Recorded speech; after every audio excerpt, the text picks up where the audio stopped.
Hilary Billings, welcome to the show. Thank you so much for having me. Well, thanks for being on. We were having a nice little chat before. And it was funny because I noticed we were starting to get into like some things. I was like, oh, I think I want to talk about this on the show. Yeah, you're like, hold it. Let's hold the good stuff. And it's funny because we've been doing this since 2016. And oh, man. There was like, I learned early to not like chit chat too much before because you lose a lot of the good conversations. It's like man. That originality, you know what I mean? Like you can't replicate it. Sure. It's like those like you ever watch those shows, those reality shows, and like they're acting out what had happened before, like Storage Wars and all that. Yes, yeah. And so you can tell it's fake. So, totally. Yeah, but yes. I do want to start with the Queen of Content because you're known as the Queen of Content. So what's that about? It sounds kind of cringy, doesn't it? Did you give yourself that title? No, I did It's usually not. how it works. Someone else does it. Yes, I have been called that by both the New York Times bestselling author Rory Vaden and Sean Kelly, who's a podcast host of the Digital Social Hour here in town. And it's kind of a play on, as far as I understand it, the multiple areas of my life that have just somehow magically come together, from me being an accidental beauty queen to accidentally getting 1 billion organic views on social media to becoming a chief content officer for a learning platform, now helping personal brands and entrepreneurs through my company Attentioneers create short-form content and other types of content that people care about and want to consume, from keynotes to books to courses, and really focusing on how do we take the personal brand strategy and everything I know about the psychology of attention and bring it all together. And I used to wear a tiara, so I guess it fits in a lot of ways. So I think you probably know what I'm going to ask next because everybody listening and watching, you want to know, like, the accidental beauty queen. Tell us about that. Yeah, so I got my degree in psychology. I thought I was going to become a clinical psychologist. I wanted to get my PhD in body dissatisfaction, eating disorders, and go into academics. And I was the #1 graduate from UNLV. They had a special award for me called the Outstanding Graduate. They even have you stand up amid the sea of all the graduates. They do a special ceremony. And then I went on to be the proud owner of 14 rejection letters from every PhD program that I'd applied to. I even had one rejection letter, I think I still have it, that wasn't addressed to me. And the name was crossed out and my name was written in and it was misspelled. You're kidding me. So you want to talk about feeling low already, and then like I'm not even worth a reprint of, or even to have my name spelled correctly. That is wild. So I hold on to it because it was such a low moment in my life. And I didn't know what I was going to do. So I took off to Nicaragua, like you do. Yeah, then that's the normal reaction. The normal reaction, yes. Yes. And I started a travel blog. And in fact, I had this trip booked. It was to go to a surf retreat. Why Nicaragua? Wait a second. Why? Yeah, so I had found this woman. Her name was Holly Beck. She's a professional surfer out of Palos Verdes, California. And she runs these retreats. And at the time, I booked the trip when I was interviewing in Albany. It was January or February. And I was like, this is going to be great. My last hurrah before I go to grad school. And then it turned out to be this, what am I doing with my life trip? So I met these amazing women, and it was the first time in my life I was the youngest attendee on this trip where I wasn't in direct competition, or I didn't feel like I was in direct competition. And I really learned the lesson of I didn't have to be everything to everyone. And in fact, if I just surrounded myself with the right people, I could actually go farther and I could really just live in my zone of genius.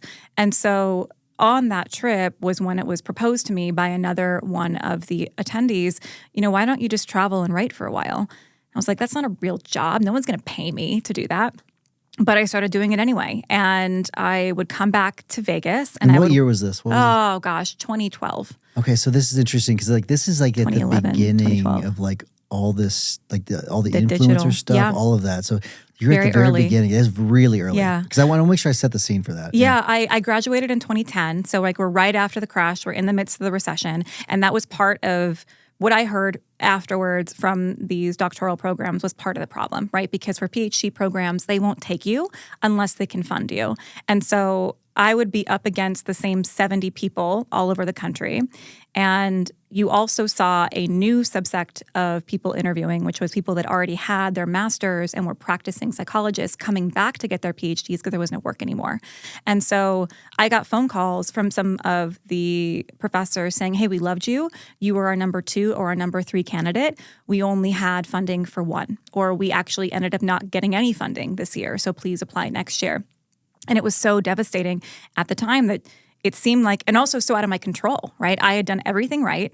I had done everything that I was told to do. And now the American dream that I was promised was no longer available to me. And had they known the effect digital media would have on people's psychological well-being, they probably would have had more spots open up. Yeah. Yes. Probably. And so it was a really wild time. And I'd come back, I'd work some crappy job, in retail or whatever. And I would take off again and I'd continue to write about it. And this weird thing started happening where even though the details were different, right? Because my story of I was in college and then this wasn't working out for me, there were echoes of the similar sentiment, just different details all over the world where people were in agreement, and especially in America, that like the American dream was no longer a guarantee. And so now what? And what do we want our lives to look like if this isn't the path forward anymore and doing A, B, and C doesn't get you D? So I accidentally, or over the course of this next year, built a following in 120 countries. And it was really amazing. I'd go to different countries and I'd meet up with my readers and they didn't know each other. And so we would all go on an adventure together in Sydney, Australia or Cairns or wherever I was. Sounds terrible. It was awful. Yes, yeah. But you know what's funny is, again, I'm in my early 20s and I was so set on what my path should look like. I was kind of mad about it. And I look back and I'm like, gosh, I wish I would have just enjoyed this more. But I was so focused on needing a real job and still not thinking that blogging was it. And like, I just really want to be with a real paper and have a real position I'm really a journalist, because this isn't journalism. Don't you think that fuel helped you though? Like, there was a little bit of fuel for it? Oh, sure. Yeah. Yeah, absolutely. Do you think that if you didn't have that, you would be where you are now? The ambition and the drive to keep moving forward? Yeah. No, I think that I've always been a very ambitious person and constantly looking at how can you pivot and change. And I think the part that I don't do as well is enjoying the moment while continuing to strive forward. And so finding that balance, I think, is really important in life. It's like, how can you be really present and grateful and happy to be here and get the most out of this while also striving for the next thing?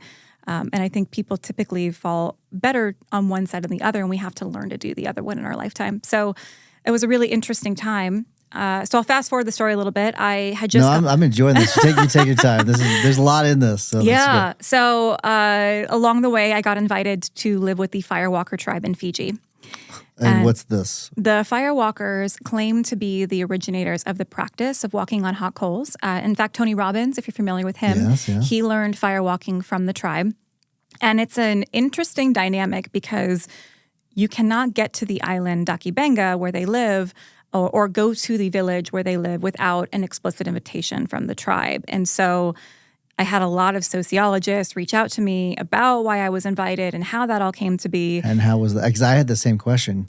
Yeah, so one of the girls that I met on that surf trip, her name was Tale, and she was Fijian.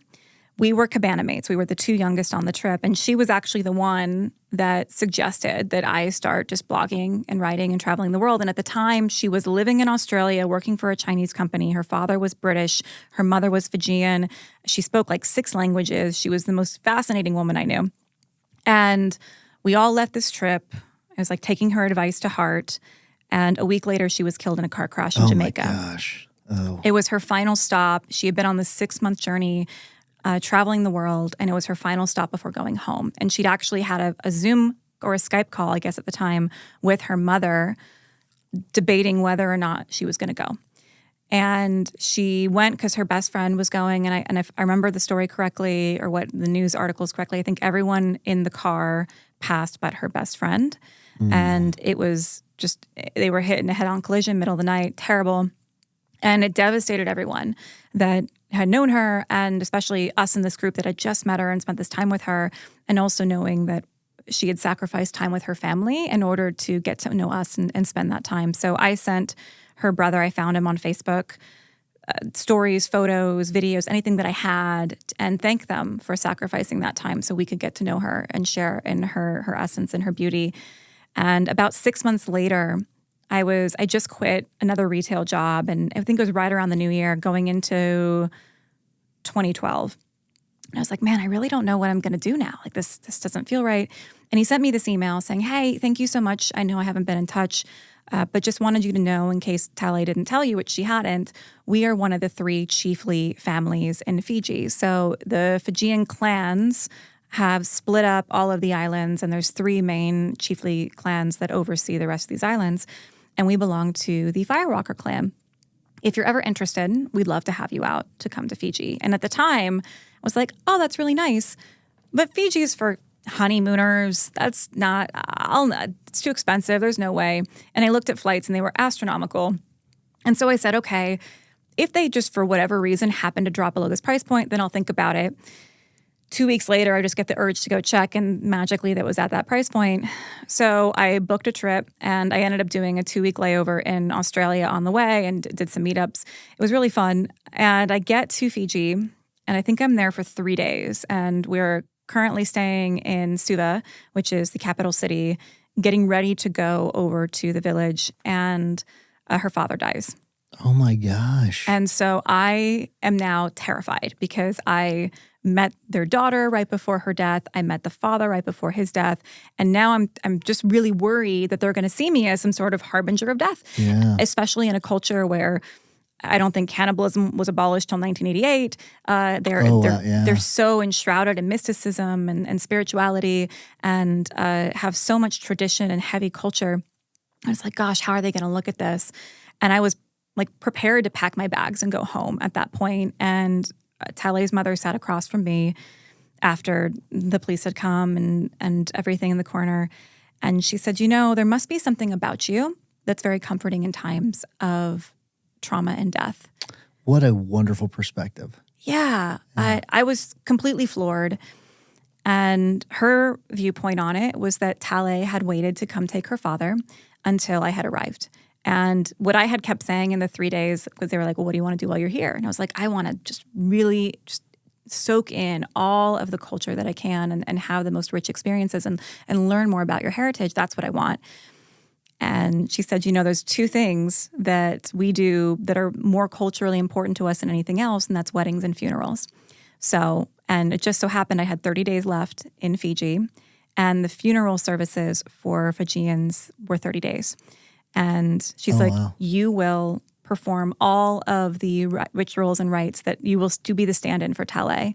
And that's why she brought you here. What an honor. It was very emotional and an incredible honor and just so heavy and also very beautiful in a lot of ways. And I couldn't have asked for that experience. I couldn't even have known that was going to be a possibility on this trip. And it was such a blessing to be able to do that for them and to be a part of that. And to allow them to want me to be a part of that and to see that was just very, very special. So that family and the tribe are still very near and dear to me in my heart, even today, many, many years later. And in fact, the brother just reached out to me a few days ago. And so it's lovely to still be in touch and be able to share her story as well. So I had this experience, and there was a lot that happened on the island, which just continued to reinforce for me how wide the world really is and how much we don't know about the world. And I come back to the States, and I'm trying to just assimilate and integrate all this information, and I'm having a really hard time being back in American culture and being back here in Vegas. And now it's around the 4th of July. A friend has invited me to her 4th of July party. I was house sitting at the time, and it was just one of those eerie things where the universe, God, however you want to look at it, was telling me not to go. I couldn't find my keys. I broke a glass. I stepped on the glass. I couldn't find the clothes I wanted to wear. I know you can totally relate to this, but I ended up wearing this super uncomfortable bra that I didn't want to wear. Oh, totally. Yes. Oh, it happens to me all the time. I know. Yes, I had a feeling you'd understand. And I go to this party, and they purchase these fireworks from an Indian reservation outside of town. And so they're larger and bigger and they're flashier. And I've never been weird about fireworks, but I just decided, I'm going to stand over here. I'm going to sit and eat this hot dog, and you guys get it all set up. It's fine. They light off the first firework of the night, and the fuse goes up, but nothing happens. Oh, no. Yeah. So everyone gets quiet because we know there's something wrong. I'm an injury lawyer, so everything I look at and touch and think about, it's like, yes, I'm always looking at the danger. Stay away from it. Yes. Yes. Yeah. So we all wait, and it's a live firework, and then it explodes, but not in a pretty way. And the fuse, which is on fire, is traveling through the air, and I'm watching it. And this all happens in the span of, 2.5 seconds, but it feels like lifetimes. And it's flying through the air, and it curves around, and then it curves around again, and it hits my sunglasses and goes down my shirt. And I end up suffering second and third degree burns to my chest and my stomach.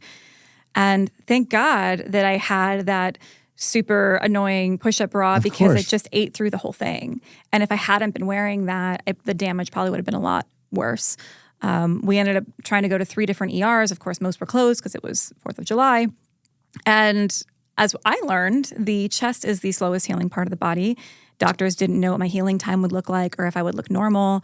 And I suddenly had to stop everything I was doing. All my travel plans got canned. And I just holed up and spent the next 6 months healing. And it took 6 months. It was 6 wow. months. Yeah. That's terrible.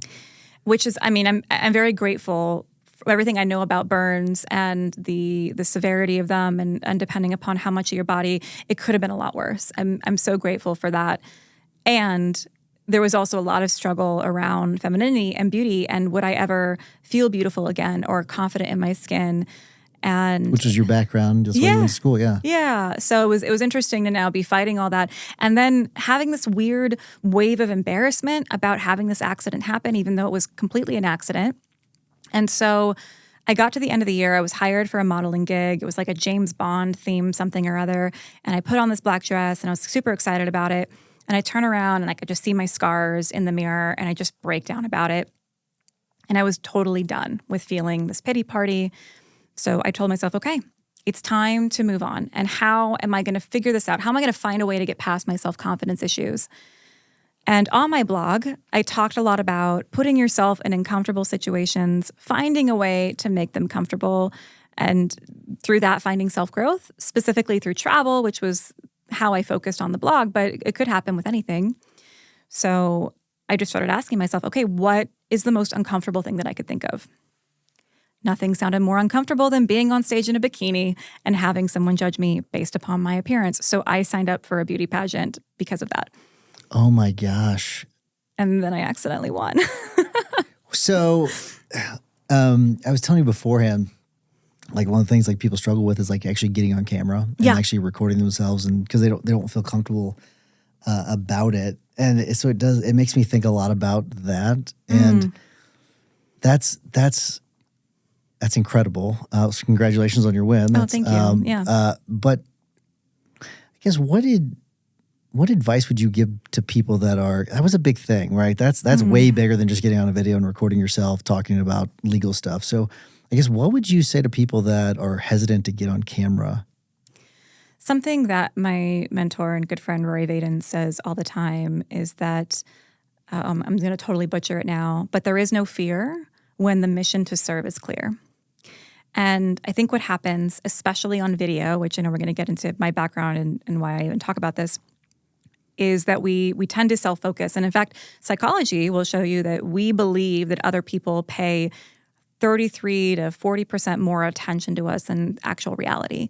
And so the first piece is that no one cares as much as you think that they do. But it also can be very terrifying with video because it lives forever on the internet, and you have keyboard warriors that tend to just find that nerve and that wound that you're trying to heal yourself as a person, and they just like to poke at it. And so that can be really terrible and hard for people, especially when you're starting out. Anytime that we put ourselves into the unknown or into a space of uncertainty and we're trying something new, we all feel very vulnerable. And then it's very difficult in a visual medium like social media or getting on camera, or even on Zoom, right? There's so much body dysmorphia that is increased with the use of Zoom meetings and just social media in general because of how often we're looking at ourselves. And that's not normal. So for one, I would just accept and embrace that it is a normal feeling to have, and then look at, why are we really doing this? Is it about you needing to look good, or is it about someone else needing your advice, your help? Who are you actually trying to serve here? Because if you can get clear on that, what are you really trying to do, and what is success look like? Then you're able to put some of these other things aside. I don't personally think that there's a world where you can go in and immediately have confidence in a situation like that if it terrifies you. And we know that public speaking in general is the number one fear that people have worldwide. So the only way to get to that level of confidence, to just keep doing it, is to build the competence, right? To do the skill and the repetition and to show your body that you're not going to die and there isn't a woolly mammoth chasing you, even though it might feel like it, right? Every time you turn on that button. And when I work with clients, we like to talk about who's your avatar, who's that person that you're trying to save. And we give them a name and we give them a background. And it's like, okay, I want you to talk to Joe and I want you to tell Joe what he needs to know right now. Or I need you to talk to Cindy and you know that Cindy is struggling with this thing. And that's what makes the messaging even more powerful and allows us to get out of our own heads, to put it to the side. And so in my situation with the pageant, I had so many days. I would wake up with nightmares of me getting on stage naked and like tripping over wires and cords or answering on stage question and having nothing to say.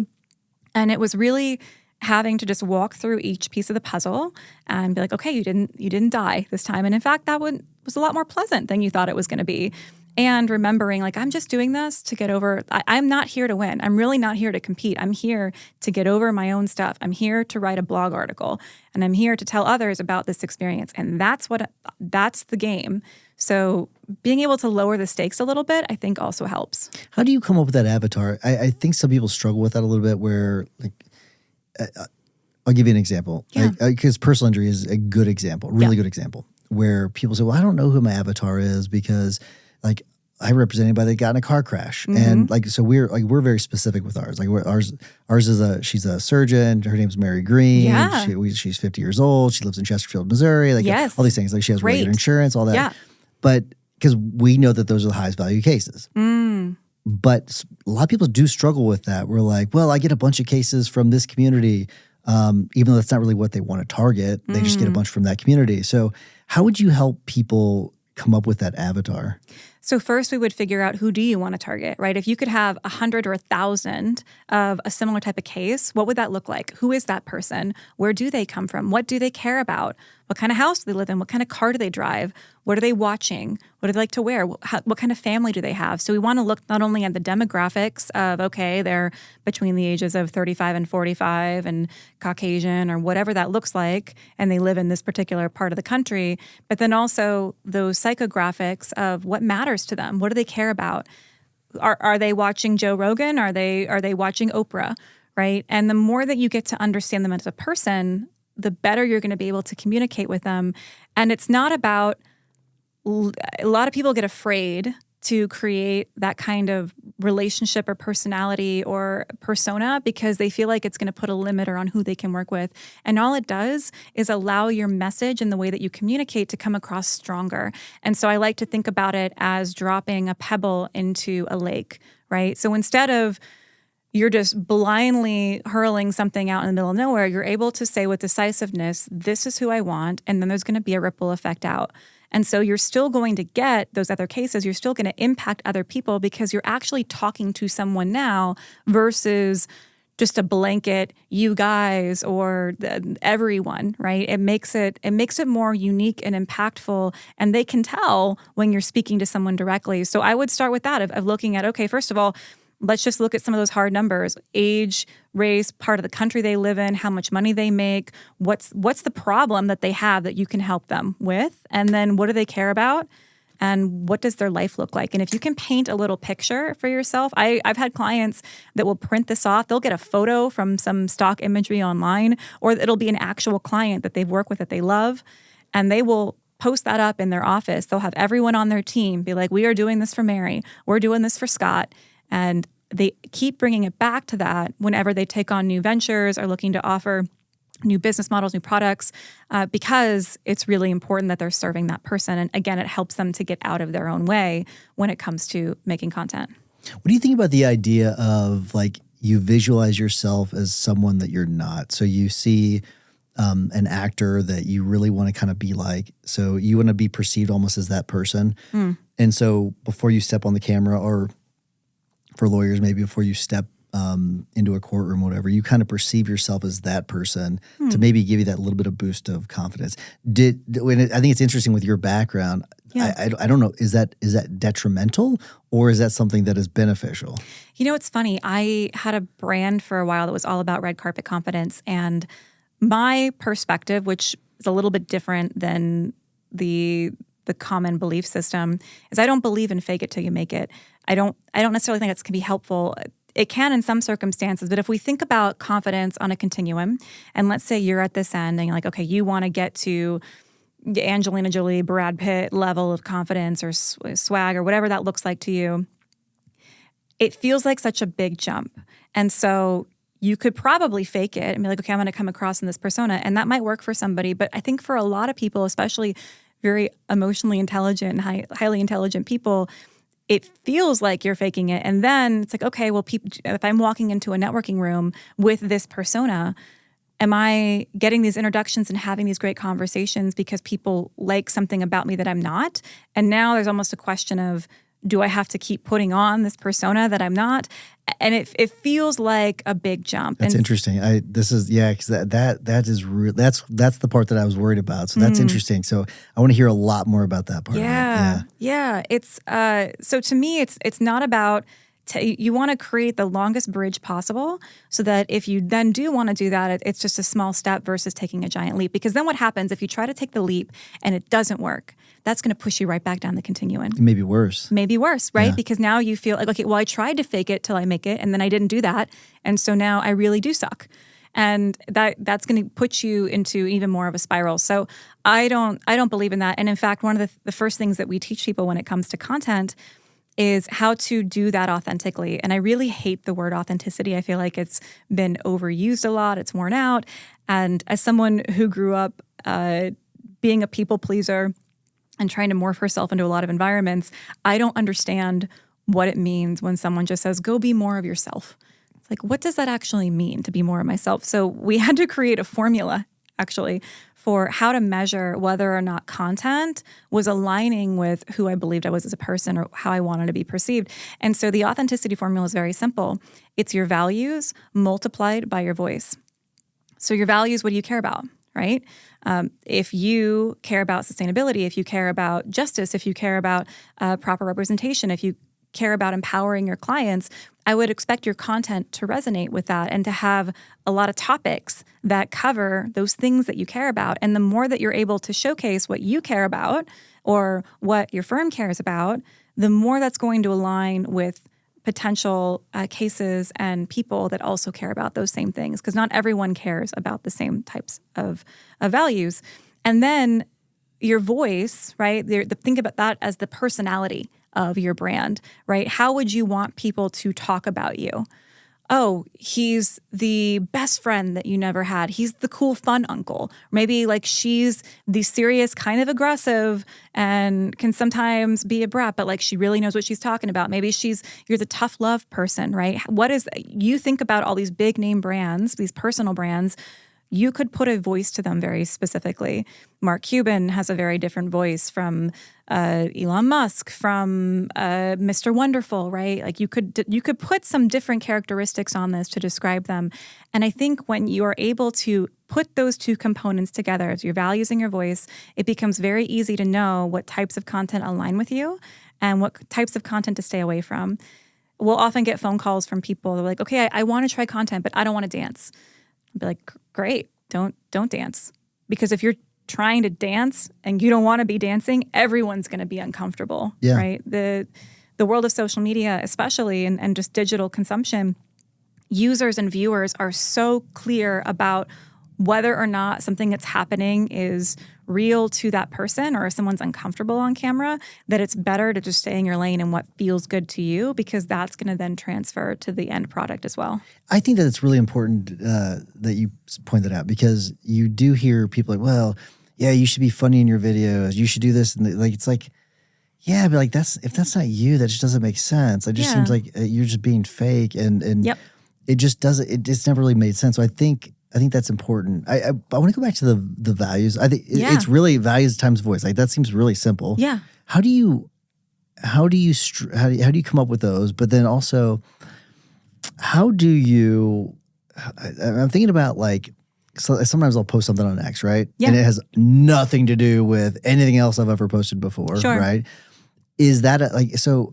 I kind of then maybe view that as a mistake because it doesn't fit within a set of standards or values, right? So when you talk, so like when you're talking about like those values, like Are you saying you should only post about those things with those values, or am I misunderstanding? I want to make sure I understand. Well, I think when it comes to understanding what feels authentic for you, if some people feel lost on what kind of content they should try or how they should show up in a courtroom or how they should show up at a networking event, that can be really powerful. Oh, okay, what are the values that matter to me the most in my life right now? And there's a ton of resources online where you can go Google top 100 values and you can pull them up. Pick your own. Pick your essentially. That is the point, right? Of like pull 10 to 20 and then pick your top 3 to 5. And it doesn't mean that you never post about anything else. In fact, the umbrella really for which you should be posting under is the problem that you solve for people, right? And if you're sticking to that or you're sticking to the audience that you're solving it for, then you can talk about anything as long as it goes back. I mean, Dave Ramsey is a great example of this, right? He has 7 steps that he's been talking about for 40 years. And for him, everything is about finances. But he can talk about anything that he wants through that lens of helping people to get out of debt. And so he will talk about politics. He will talk about current events. He will go beyond the scope of just his 7 steps, right? Because it all still falls under the same lens. And so I think that's where people can get a little tripped up. It's not that you never talk about anything else. And it's also a great idea to experiment and to put on that experimental hat and then let the data drive. Because what you think might be the thing that your audience cares about, we want to use that to get the navigation started. But as you start to get feedback or I like to liken it to setting a ship off to sail. And like, okay, you've got a heading, you know where you're going. But then there's going to be storms and there might be icebergs or a passing ship. And so you're going to probably change your navigation to either continue to your destination or slightly shift your destination as well, depending upon the feedback that you're getting. So we want to utilize these as kind of our rudder, but still be open as we go.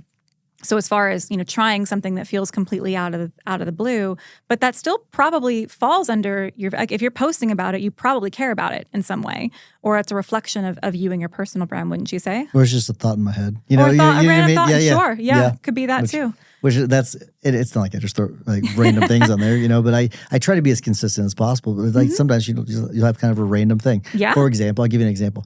I guess I could have made it more related to like personal injury, but I saw this shopping cart driving around Vegas yesterday. Oh, wow. You see that? It was like a big vehicle. Have you seen these things? No, it's a shopping cart? It looked like a monster truck, but it was a shopping cart. And there were like rows of people sitting in it. And I think my post was like, why does this exist, right? Yeah. So I saw something crazy. And I could have said like, this seems really dangerous for whatever because of what I do. Yeah. But like something random like that, I was like, what is this thing? Yeah. Like things like that is what I'm talking about, really. Yeah, well, and when it comes to content, we often say, and X is kind of a different animal, use your reels, your posts to help showcase what you do. Like people are going to find you on their discovery page, on their For You page from that information. And then the stories can be anything about you personally. Those are people that are already bought into what you have to say. And so that can be even more personal. Like, yep, we're here in Vegas and here's my coffee and here's this shopping cart and here's this random thing. So I don't think there's anything wrong with that. And especially if that ends up getting a lot of traction, it'd be curious for me to see how you could in each city find something very random and be like, and even if we're just drawing the through line of we're here filming in a new city, here's this random thing I found. Yeah. That still would create enough of a narrative connection where it feels just fine. Interesting. I do struggle a little bit with the branding of the firm and me as the person, right? Sure. So that is something where here's the perfect example, right? So we've got we have an Instagram for the firm. Maybe not. I don't know. I don't run it, but I have my own personal one. Yeah. We have a TikTok for the firm and for me. Yep. And I almost feel like the firm one's a waste. So what is your advice to lawyers all over the country that are doing the exact same thing I'm doing. So should it just be one? Should it be both? What are your thoughts? It's as much as you want it to do or much as you want it to be.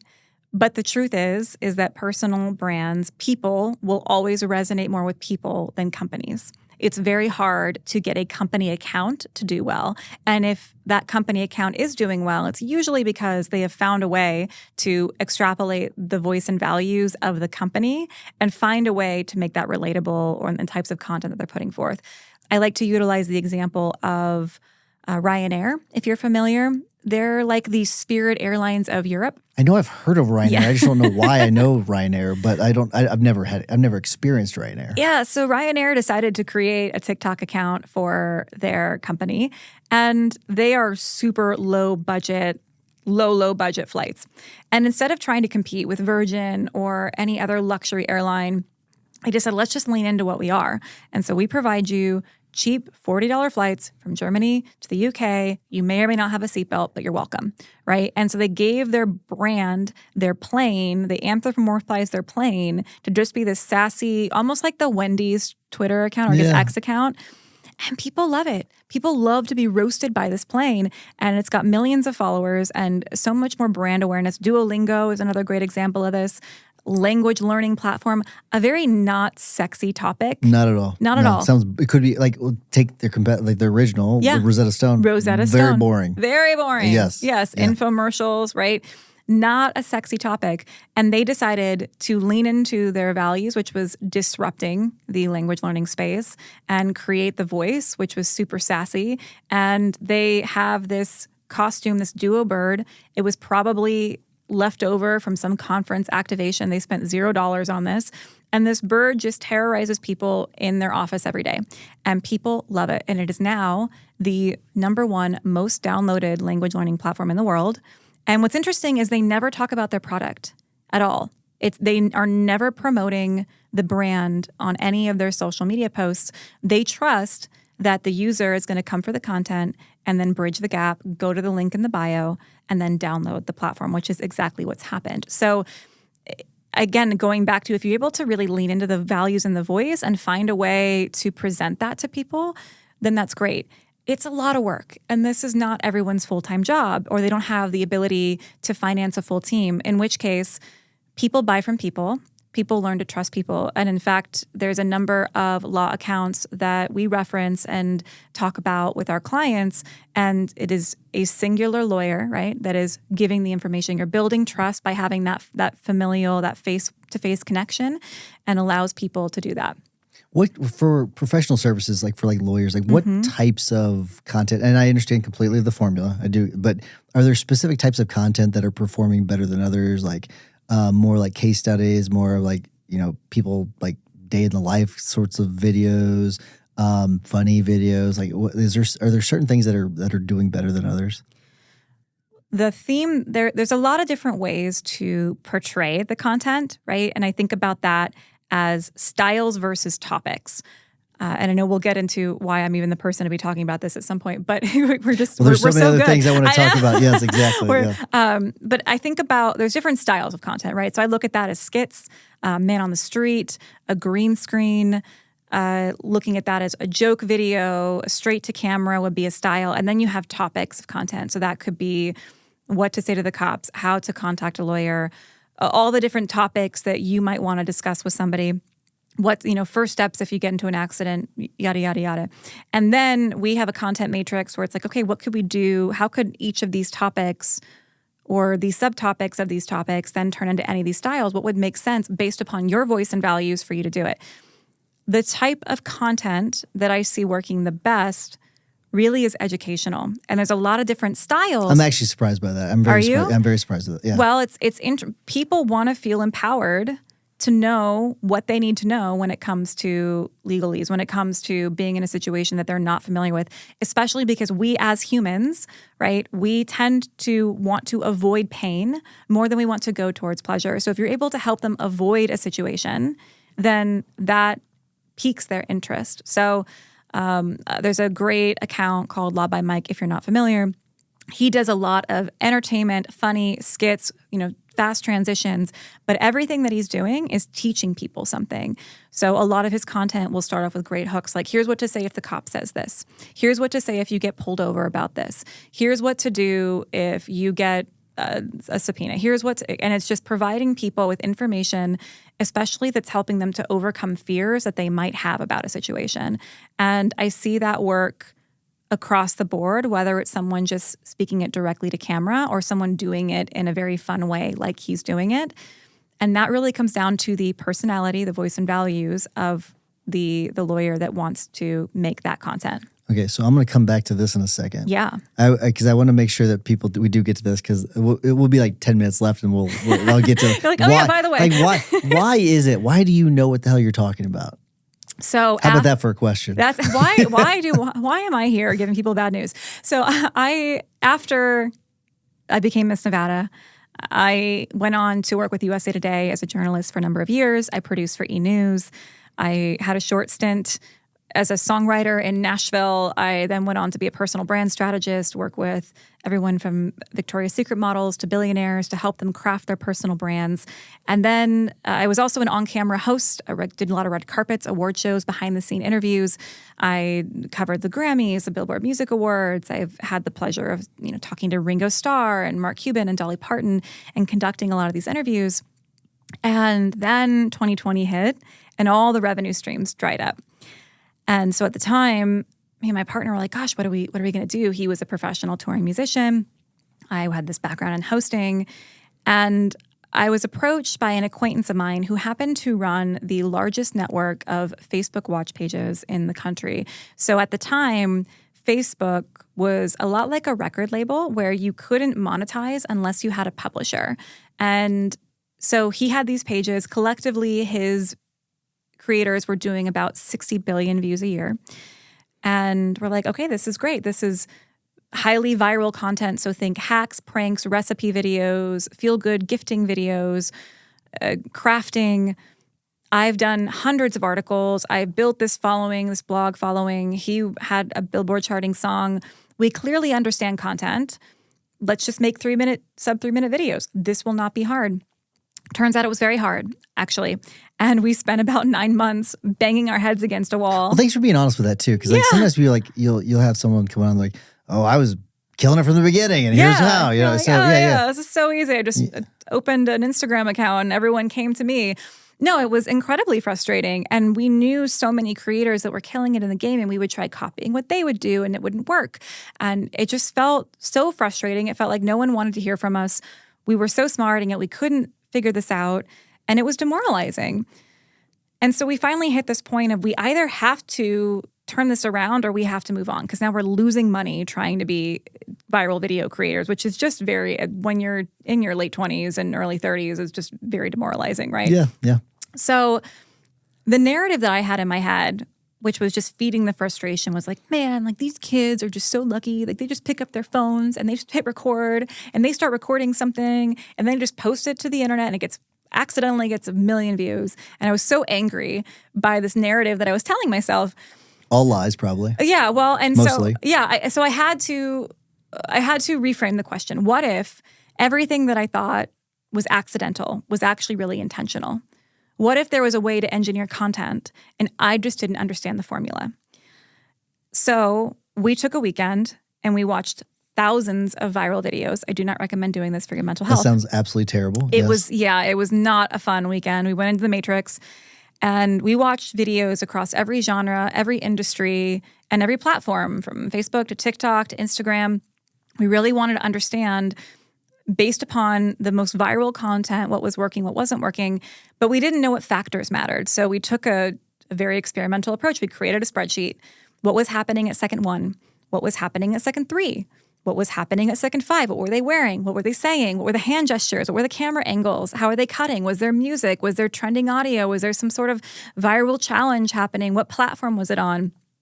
And after our eyes stopped twitching and we were able to come out of the Matrix for a couple of days, it was almost like, what's that movie?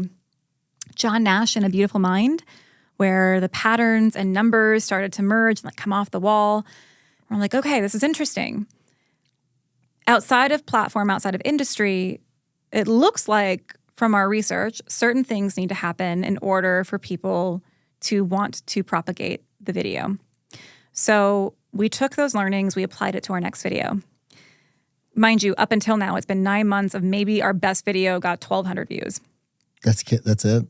Yeah, wow. So we up until that point, nothing was taking off. This next video did 5 million views. The video after that did 10 million views. And it's not to say that everything that we touched turned to gold, but roughly 1 in every 4 of our videos did over 1 million views. 1 in every 10 did over 10 million views. And we went from no views the first 9 months to over 1 billion organic views in the following 12 months. We built my TikTok following from 0 to 400,000 followers in 40 days. It's now well over double that. And we've since helped clients at Attentioneers to 250x their results on their content through the same system. We've had clients go viral. We've had clients get more clients. And really, we've given them a system from which to think about how to engineer content to get it to do the thing that you want it to do, which is get people to care. So we essentially learned this system, and we were full-time viral video creators for a number of years. And then we knew so many people in the personal branding space, that in the professional services space, and companies, we just saw them struggling to figure this out. And they had a message to give. They had a mission that they were on. And so we like to joke that we left the dark side and came over to the light to help people to actually get their messages out there. Because at the end of the day, yeah, you can spend a lot of money to promote posts and do ads and sponsorships, and that's fine. Like, anyone can pay to get in front of people now. But you cannot pay to get them to care, and you cannot pay to get them to consume the content, and you certainly cannot pay to make them share it. And so how do you get the right behaviors, understand the psychology of attention, to then get the people to love the content enough to want to keep propagating it for you and become an evangelist for your message?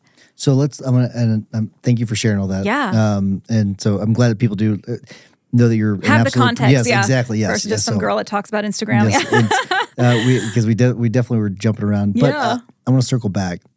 So you can get the views, right? Mm-hmm. You can get the followers. Mm-hmm. And so what I would like to know is, how do we connect the dot from get the views, the followers, and then clients? Mm-hmm. So there's probably multiple steps in between those two. Yeah. But I do wonder, like, how do you do those? Because that's ultimately for my investment in it. I don't care about views. Right. I don't care about followers. I care about clients. And so how do we do that? And that is the right way to think about it. When we first start working with a client, that is one of the first questions we ask. It's like, what does success look like to you? Because if we don't know what we're going for, it doesn't matter what I'm going to do for the client. They are going to be unhappy, because there's a lot of fear that goes into this. There's a lot of unknown. The social media and videos in general are the Wild West. We don't have a lot of strong metrics that people can lean into of decades of saying that this works, right? It's very new.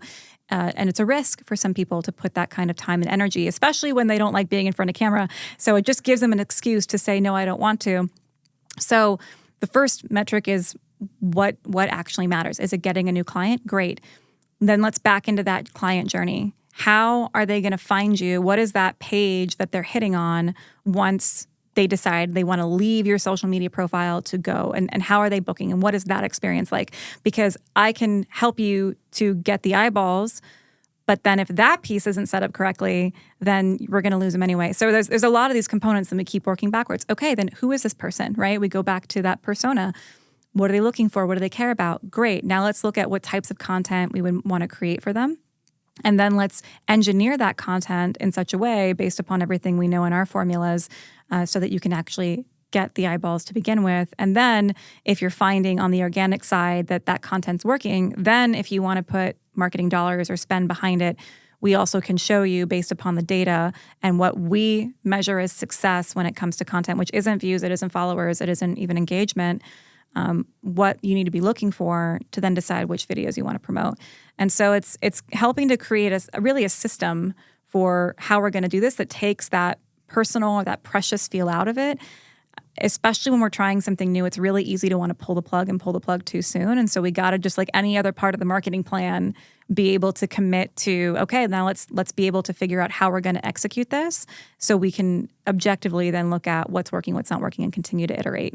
How long do you give, let's say you're trying something new, like how long do you give to test it out? I mean, I would say 3 to 6 months minimum, especially depending upon the types of accounts that you're working with. If you have bad page health, which most people do because they've either done nothing with it, they posted inconsistently. What was it again? Bad pay what? Bad page health. Okay, bad pay. Okay, got it. So think about this. I like to attribute it to your body, right? If you come to me and let's say you're overweight, you have some sort of autoimmune disorder, you have not been eating well, and you're like, well, I want to have a six-pack and be on the cover of Sports Illustrated. Okay, great. Well, we've got if depending upon where you're starting, we have a long way to go. And so if you're expecting a certain type of result within a short amount of time, right? That's an unfulfilled expectation to begin with, or a high expectation that's going to be unmet. So how do we look at what can we do and what are going to be the metrics, again, of success so that we can easily say or show that this is working or not working? And then over time, as the page health increases, right, then we can see more and more traction. And sometimes it's even easier just to start over, depending upon on the page and what's going on with it. I've never heard of someone call it page health, so I think that's really I love that. I love that phrase. And I like the way you put it with like actually working out and all that kind of stuff. Yeah. What are you looking for when it comes to good page health? Well, number one is the engagement ratio to the number of followers that you have. And what typically happens is people want to buy followers, which is fine. We're now in a space where I think anyone can go to a page, and if you have 100,000 followers, but you're getting 100 or 1,000 views, it's very clear that you've bought them. And as long as you're okay with that being the look, then that's fine. But also now you have a bunch of people that are sitting there that are not engaging with the profiles, or engaging with the content, which means the algorithm isn't going to help you as much. Like the game that we were playing when we were viral video creators is how do we bat above our average? We would, on average, only have 10,000 to 30,000 followers on our Facebook page, and we were getting 5, 10, 50, 70 million views because we were able to leverage the algorithm to help say, ooh, interesting, something is happening here, and the people that do follow this page are really engage with it. So let me find more look-alike audiences, more people that look like this to see what they think. And so if you can keep the people that you have, even if it's small, very engaged, that's going to help you to grow and grow. The one metric for success that we look at, which is the only metric that I can control, is watch time. How long are the people that are watching the video actually sitting there and staying through? Now, there's the average watch time of a video, which is if the video is 3 minutes long, it could be the average is 1:30, it could be 2 minutes. And then there's percentage watched. So which one's more important? They're both equally important. Okay. Well, because here's the reality, right? Let's say that you have a watch time of 10 seconds. Well, if you have a video that's 10 seconds long, that's a great watch time. Okay. But if fair. you have a 10-second watch time for a 3-minute video, terrible watch time. Yeah. So what you're looking for is you really want both. You want both of those to be high. And that's what we can think about in that when it comes to engineering content, because the reality is depending on what's happening in the world, an election season, Taylor Swift drops a photo of her cat or a new album. It doesn't matter what the rest of us are doing. Everything is going to be focusing in one direction, right? So I can't control the number of views that I get. I can't control I can do things to try to increase engagement, but I also can't control my number of followers. What I can control is of the content I'm creating, how long are the people that are actually seeing it, watching it? And if I put my effort there, then everything else will naturally increase. So how do you make sure that happens, or what are the best practices to make sure that happens? So what we found is there are 3 things that every great video needs to do. I love how you have an answer for everyone. It's fantastic. Thank All you. right, let's hear. I love that. What are the 3 things? Yeah, so there's 3 things that need to happen. You need to grab attention, spark an emotion, and create a curiosity gap. The grab attention feels almost like a no-duh. Hilary, of course, we need to start a video off. We want to grab attention. But this is very important for a couple of reasons. A lot of people don't understand, one, that 20 million videos are being posted to social media every single day. That's incredible. 20 million, that's wild. And with AI, that's only going to increase. The average person sees between 6,000 to 10,000 ads every single day. We're spending roughly 187 minutes every day on social media, a movie's length worth of time, but we're not doing it all in one go. What was it like a year or 10 years ago? 10 years ago, I don't even think we had the metrics on this. That would have just been Instagram, right? And maybe MySpace. I think Facebook, maybe YouTube. I guess was just coming on not the short, scene. not the short form. Because I do wonder how much it's grown? How much is it growing each year? Do you know how much each year? I know it's exponentially grown. I don't have those metrics for sure. I know it's a specific number I'm asking, so I know it's tougher. I know our attention spans have decreased 25% in the past 17 years. Wow. So, and that's only, I think, going to increase, or it's going to continue to go down, rather, as the usage of short form content goes up. And the average person, when they're on their phone, is spending 80% of their time watching short form video. So when you think about that, excluding calls and text messages, that is where people are spending their hours.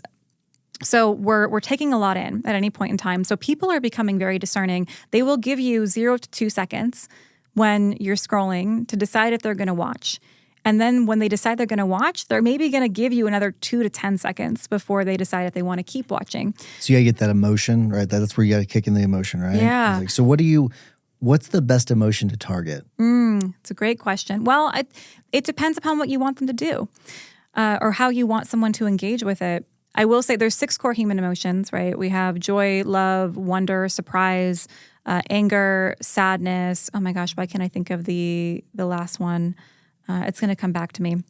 But the media is really good at leaning into the negative 3. And everything kind of spirals out from there into an emotion wheel, right?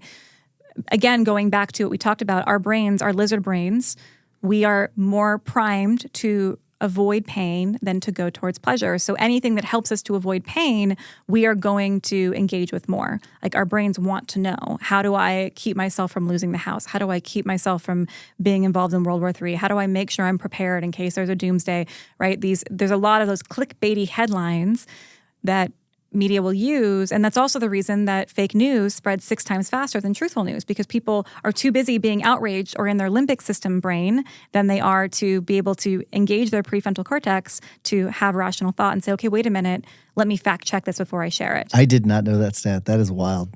Yeah. So it's sad, actually. That's a better word for it. Yeah. So there's also, but even just knowing that, right, that, okay, we want to avoid pain, that can also help you when it comes to setting up content, right? Now, people are more likely to share something if it puts them in an emotional, a feel-good state. They're more likely to become keyboard warriors if they're angry. We used to do things purposely wrong in videos. Like I would hold a hammer upside down. We'd include like weird I've props, noticed places. that in videos. It drives me nuts. Yeah. And it almost compels you to want to say something about it, right? So there's ways that you can leverage that to help increase or encourage certain human behaviors. But at the end of the day, the point is, what is the emotion that you want the primary emotion you want them to feel? Because then everything else in the video can help you support that.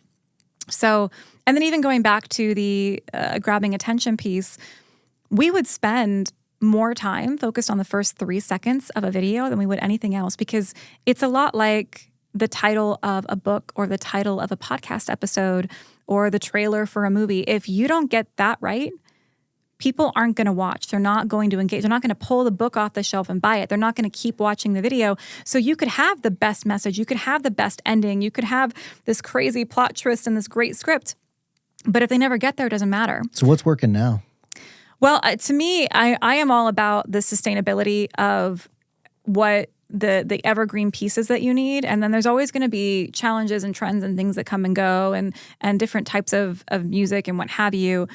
But my belief is that if you focus on the core, you will always find more success. So at the end of the day, if you want to follow a trend, that by definition makes you a follower. What do you mean? What do you mean by the core? Focus on the core. The core 3: the spark an emotion, Gotcha, grab attention, and create a curiosity gap. Yep. If you build your content through that piece, then you can play with styles that come and go. But we used to create the viral trends, and then we also would exhaust them very quickly, and then you have to pivot. So if you get, in my opinion, if you get too focused on this is the thing that's working right now, that puts you in almost like a day trader mentality of like constantly having to check the market, which no one has time for when you're in professional services. No. So if the more that you can stick to the core, I think, and the 3 things that matter the most, I think that's where you're going to get the most traction. So I want to come back to number 3 in a second. Yeah. Because I want to ask you about tracking. And I do wonder, so you had that original grid that you created when it comes to matrix. Content matrix. And I'm assuming that has changed over time, right? Like the things that were working 5 years ago are not working anymore, or they've adjusted a little bit. So how often do you revisit that? And I bet you're not like doing a weekend of watching videos. It's probably on a more regular basis. So I do wonder how often like that changes. Yeah, well, there's things that change and there's things that never change, right? And so with the core concepts of what makes a great video, that never changes. And because that applies to content in general and how we as humans are attracted and captivated by content. Is that the core three? That's the core three. Okay. So, I mean, I think that's what most people need to hear, right? Like, they like, do these things always. Do this always. If you start to do all those three things, you will see more results than if you're trying to chase a trend or you're trying to, and the reality is if you get really good at that, then you can experiment and say, oh, interesting, I'm seeing a lot of content like this. And if that aligns with your voicing your values, then try it. And if it doesn't, then give yourself permission to not do it. Right? I think a lot of people put so much pressure on themselves that they see other things working that then they feel like they have to make it happen. But if that doesn't fit with your authenticity, it's not worth it. Just dare to pass, right? Dare to pass on that. I will say when it comes to the content matrix, right? Like the topics that you might want to talk about, those can always be changing. The styles of content that you see, those can always be changing. And you could even take the same great idea, the same video concept, because that's what we use that for as a way to come up with a never-ending stream of ideas. And we could take the same idea and do it a dozen different ways. And if it worked for you one way, please redo it a dozen different ways. There's no reason not to. What are your thoughts on reposting the same video? I'm for it. I would put some time in between it, but we certainly see that content can get a resurgence. We've had numbers of cases where content's been stolen from us and posted on people's platforms or profiles that had no followers, that had massive existing. I had one video, and this just goes to show you that sometimes it's not the content. I posted it on Facebook. It didn't do anything. I was really sad about it because I had a feeling this was a great video. I was really proud of it. You're like, this is going to do well. You're like, I love this video. And you're like, oh man, no one loved it. And this guy ripped it and he posted it on his TikTok and it got 40 million views overnight. What? And he blew up his following. He gained like 100,000 followers in a week. It was on international news. I had no attachment to it. Now, we also had rights protection, and so we were able to go in and I could track everyone on Facebook and these different platforms that had pulled and posted my video. And what was really fascinating is I think in the span of 3 days, 30,000 different profiles had posted the video. But only maybe 10 of them or 20 of them had gotten over 2 million views on the video. So there was also this interesting, depending upon the time and the audience and just, maybe some random luck, determine the scope of who got the views. Now, we pulled all them down because by the terms and conditions, you cannot post my content without my permission. How hard is that to do, though? You can report it, and the platforms are very serious about it. And then the T's and C's when you sign up, everybody agrees that if you upload a piece of content, that doesn't mean repost, it doesn't mean share. If you're using a feature within an app to alter it, to increase the thought leadership, that's fine. But if you're taking someone's video and uploading it originally, you're then saying to the platform, you have the right to do that. And in fact, we actually got that guy's profile taken down. Good. They should give you all of his followers. That's what I was saying. I think that's the next step is I would like the followers, I would like the monetization. But all that to say, it's not, it just depending upon the time in the season. We also see videos that'll come back around, especially if they're seasonal. So, or different types of content people care about at different types of the year. So with Halloween just passed, for example, people are more interested in scary types of content. Going into Christmas, people love feel-good types of content. Going into the new year and in January, people want more motivational types of content. And then just depending upon how we're feeling, there would be seasons of people just wanted rageful justice videos. People are really into food over COVID. So just depending upon what's happening with the current events will also shape the types of content people are most interested in. And so we would see resurgences where certain videos would come back around during certain seasons because of the thematics of it. Yeah. Let's go to number 3 again. Let's go back to that. Yeah. So the creating the curiosity gap, which I like. It's similar to something I had heard from someone else about. I can't remember the third thing that they talked about. And this is not for social media. This is just about like making sure a person remembers something when you're telling a story. So I think the first part is like you're telling the story, you use an analogy in the story, and then you make sure you create a question in their mind, which is, and I wonder if that's what you're talking about, that last part. Yes. So what's happening in these 3 different stages is the viewer is unconsciously asking different questions. So in the grabbing attention, the question they're asking is what's going on here? And their brain is trying to answer this for them. And so if you're not clear about what's going on in those first few seconds, they're going to keep scrolling, right? They need to clearly understand the scope of what they're getting into. Then once they understand what's happening, the next question their brain is unconsciously asking is, do I care? Because I may or may not care. That's fair. Yeah. And if they don't care, then they're going to keep scrolling. And if they do care, they're watching. And they may not know why they care, but they might.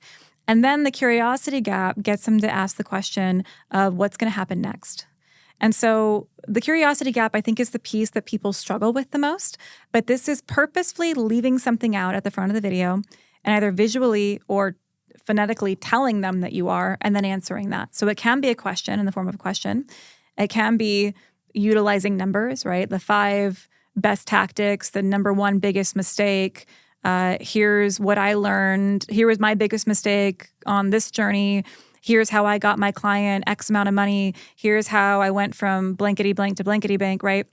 You're creating a gap in the knowledge that you're then going to fill, and that's how you increase the watch time.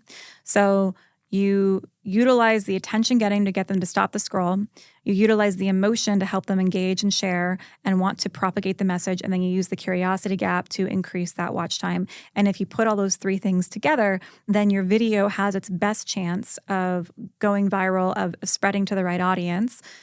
Living here in Vegas, growing up in Las Vegas, I like to attribute it to, I can walk into a casino floor.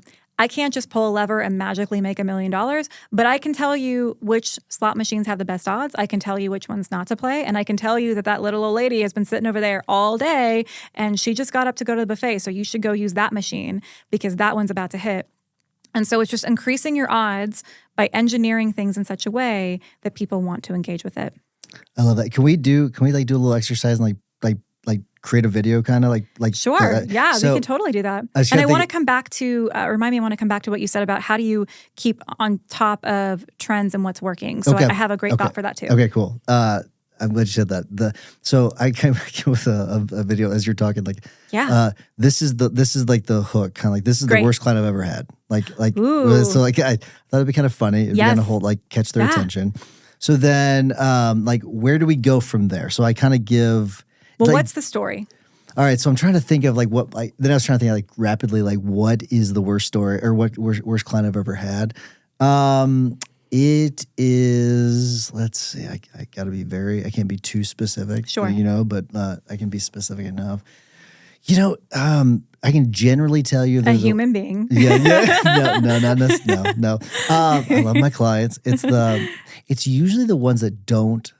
I'm going to be more general. The ones that they know everything and will not listen to us. Like those are the ones which we've had, multiples of those. There's lots of know-it-alls. So there's one in particular that he thought that he could do a better job handling it on his own, and then so he ended up firing us, which never happens. We never get fired. And then he ended up doing a terrible job and selling it for the exact same amount that we had on the table, which we could have gotten him more. So that was it probably wasn't my worst client ever, but that's one that first came to my mind. Okay, so you could do it that way of,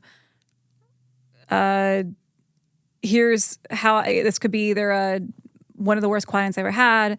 Here's the time I lost my client money, right? And then the answer is really, it doesn't make you look bad. It's like, well, he decided to leave and then he got the same, this is why we didn't end up winning for him is because he fired us. And then turns out, didn't do any better than we were planning on doing. And then we were going to do beyond that. But the immediate idea that came to mind was the top 3 reasons or top 3 ways that make a difficult client or the top 3 characteristics that make a poor working relationship. This is the ugly way of saying it, right? But or the top 3 characteristics that make bad clients. And okay, I like that. Yeah. So now, so we've got an attention grabbing hook that's kind of in their face. It's a bold statement, as well as we're including numbers. People love to complete things with their minds, and then so they need to know the 3. And it's not just one; they got to sit through all 3 to figure out. and they may be having a reaction to you about this, right? And the way that I would expect that you would present it is like, look, and here's why this doesn't help your case. If you, number one, people coming in thinking they know it all. If you know it all, that's great. You probably don't need us. But if you're here, it's because there's probably something that we can help you with that you don't know. And in fact, in the situations where we've had clients that have taken this attitude, here's what's happened. Number two, insert here. And then finally, last but not least, da-da-da. Right? So that would be the way that I would set up that piece of content. So where do I create, what's the gap? Like how do the curiosity gap? Yeah, so this is where people can overcomplicate this because the gap needs to be clear but not complicated. So for me, the gap of the video is the title. It's the 3 ways or the 3 characteristics of bad clients. So it's getting from 1 to 3, essentially? Yeah, okay, it's like that's simple. It's like what happens next? What are the 3, right? The question that 3 characteristics of bad clients gets you to ask is what are the 3 characteristics? Interesting. Okay, so like the original one that I presented, which I like yours more, but would be essentially like what made them a bad client? Yeah. Okay, gotcha. Yeah. Okay. Yeah, so you don't give away the goods at the beginning. Make sure you give it at the end. Yes, and you want to take them on that story arc, right? Because we want to elongate that watch time. We never want to do filler as much as possible because people will just scrub through. But how can we continue to engage in that storytelling? I mean, think about this: as these are all miniature stories, whether they're 8 seconds long or 3 minutes long. That's what you're doing: is you're creating a story. You're telling a story to people. So what is the optimal length? And then we're gonna go circle back to what you're talking about tracking. I haven't found personally. I haven't found. I've had people say about 30 seconds, 40 seconds. But we've had content that's been 3 minutes and 5 minutes long that's done very well. We have content that's 8 seconds long that's done very well. It really just depends on the content itself. I'm a big believer in as short as you can to get to the subject, but as long as you have to cover the subject.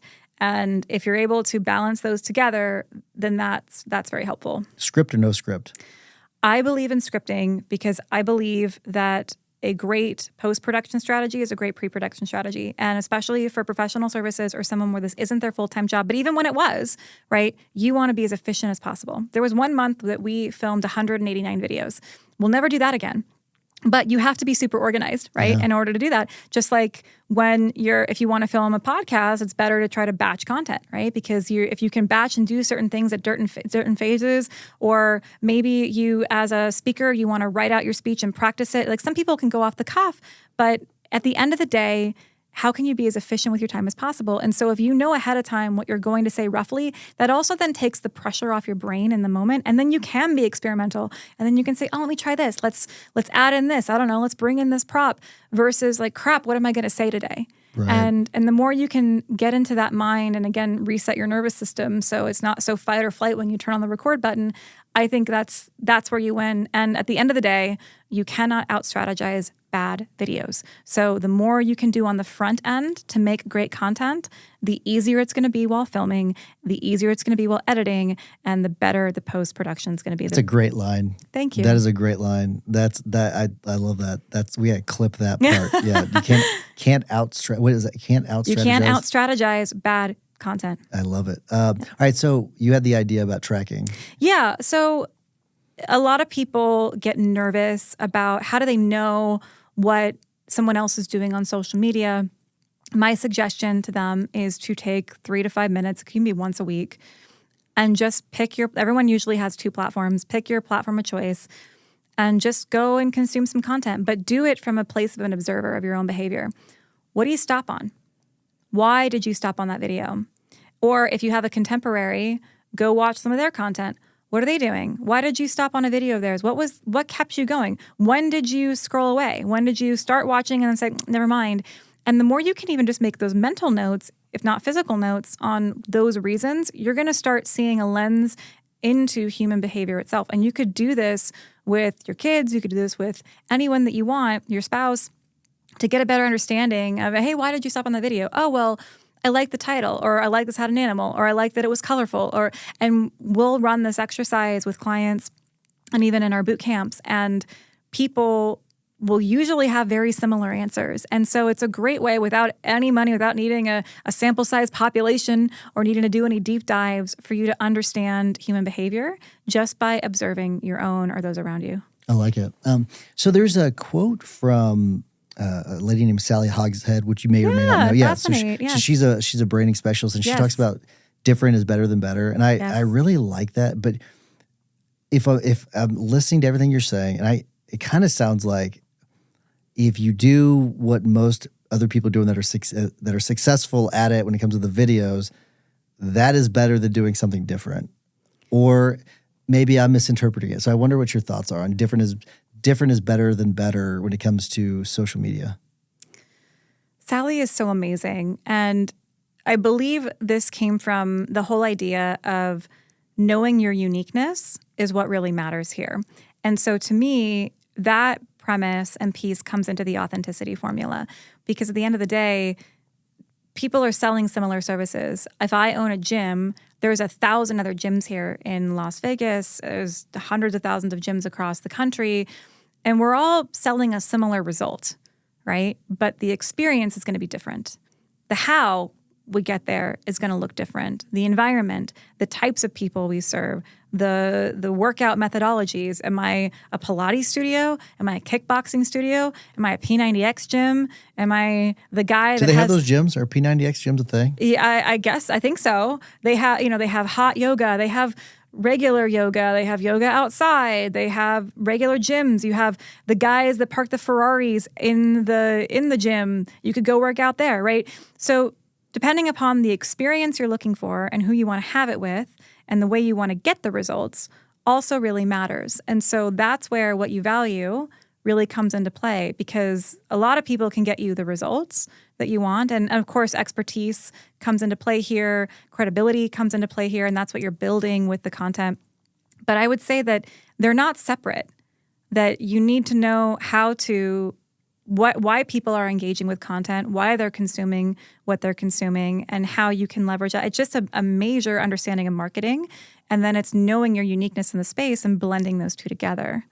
Yeah, so we had Justin Berry on. I don't know if you know who he is, but he does social media, and for Ryan Piana. Oh, awesome! Yeah, and he was talking about how it was interesting because we were talking about sort of in relation to the election where the celebrity endorsements did nothing.